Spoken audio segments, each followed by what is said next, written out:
new GFI plug,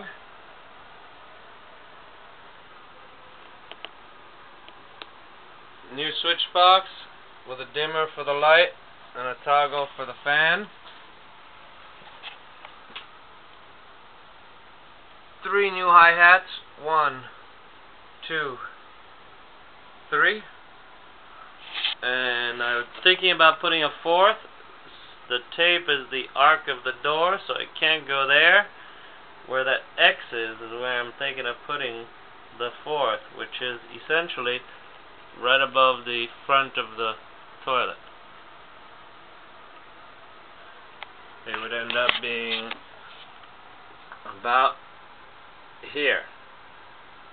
That being the toilet, the imprint on the floor being where the toilet sits, and it would be just